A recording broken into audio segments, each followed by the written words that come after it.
nossa terceira questão de hoje. Tá aqui, minha gente, uma questãozinha de porcentagem. Aí você me pergunta, professor, porcentagem é raciocínio lógico? Porque a gente meio que separa, né? Embora o raciocínio lógico seja uma área da matemática, a gente separa a matemática para um lado e o raciocínio lógico para o outro. Mas, assim, uma boa parte dos concursos que aparece raciocínio lógico cai, por exemplo, porcentagem, cai operações com conjuntos, alguns deles cai probabilidade combinatória, então, né, eles fazem meio que essa mistura aí.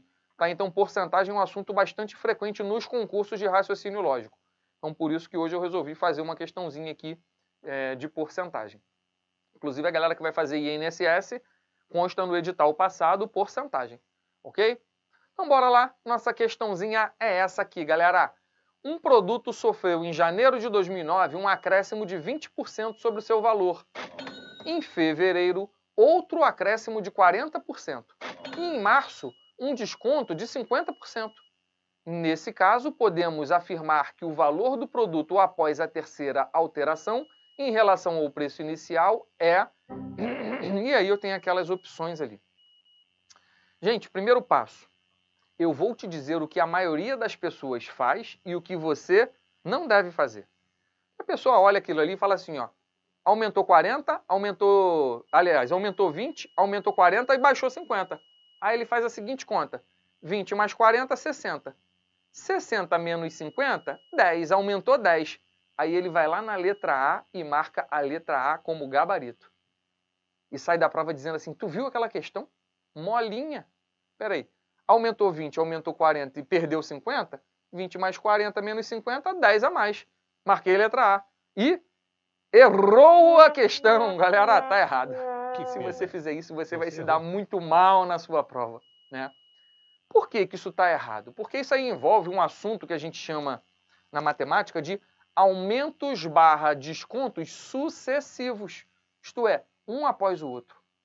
Porque pensa comigo. Se uma mercadoria aumenta 20, beleza, esses 20% foram em cima do valor de início. Beleza, aumentou 20. Em seguida, o próximo aumento, que é o de 40, incidiu sobre um valor que já havia sido aumentado, tipo juros sobre juros. Percebeu? Foi 40% em cima de um valor que já havia sido aumentado de 20. E por último, ele perdeu 50% em cima de um valor que já tinha aumentado de 20 e aumentado de 40. Percebeu?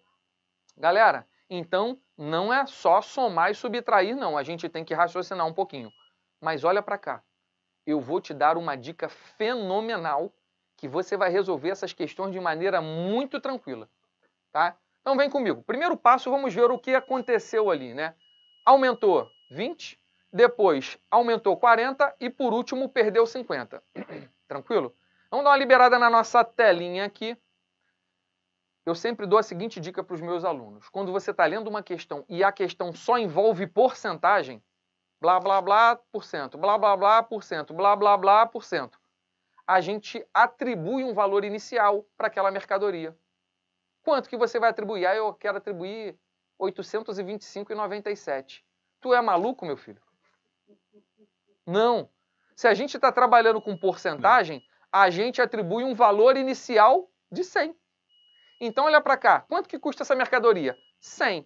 Ela custa 100? Sei lá, porra. Mas agora custa. Vai custar 100. E eu vou trabalhar em cima desse 100. Ok? Vamos agora montar o nosso esquema do que está acontecendo ali. Qual é o passo a passo? Primeiro, ele não aumentou 20%. Então, olha só. Nesse primeiro passo aqui, mais 20. Quanto que vai dar? Ainda não sei. Eu vou montar o esquema completo. Segundo passo, aumentou 40. Então, dali para lá, mais 40. E o último passo, perdeu 50. Então, dali para lá, no último, menos 50. E agora, o que eu faço? Eu vou fazendo as contas, começando do 100. Veja que no primeiro, é fácil de calcular, você nem vai fazer conta, né, de cabeça, porque 20% de 100 vai dar 20, certo? Isso quer dizer que ela aumentou 20 reais. Se ela custava 100, aumentou 20 e foi para 120. No segundo passo agora, é 40% de quanto, gente? De 120. Então, eu vou calcular aqui, ó, 40% de 120. O por é divisão e o de é vezes. 40% de 120. Né? Corta ó, os dois zeros de cima com os dois de baixo. 12 vezes 4 dá quanto? 48. Isso quer dizer que no segundo passo ali, quando ela aumentou 40%, ela aumentou R$ 48,00. Se ela custava 120 e aumentou 48, ela foi para 168. E agora, para fechar, ela perdeu 50%. Eu calculo 50% de 168. É óbvio que quando vem o 50% é muito fácil, né? Porque 50% é metade, galera, né? Quer dizer que ela perdeu metade. Era só eu pensar assim, mas se eu não tivesse raciocinado isso, eu teria que fazer essa continha aqui, né? A metade de 168 é quanto, galera? 84. Ela perdeu, veja que no último passo ela perdeu 84. Perdeu metade, ficou outra metade. Então, se perdeu 84, o valor foi para 84. E aí, olha que legal, a vantagem da gente atribuir um valor inicial de 100. Basta a gente perceber o que aconteceu do início para o fim. Ela custava 100 e agora ela custa 84, quer dizer que ela perdeu. Teve uma perda de quanto? De R$16, que já vai estar em porcentagem. Então, na verdade, daqui para lá, ela perdeu 16%. Chega isso aqui um pouco para cá, volta com as nossas opções. E aí, filhão, a galera que marcou letra A errou, porque o nosso gabarito vai estar ali na letra Eco. Houve um desconto de 16%. É, galera, questão maneira demais, né? Questãozinha de porcentagem aqui.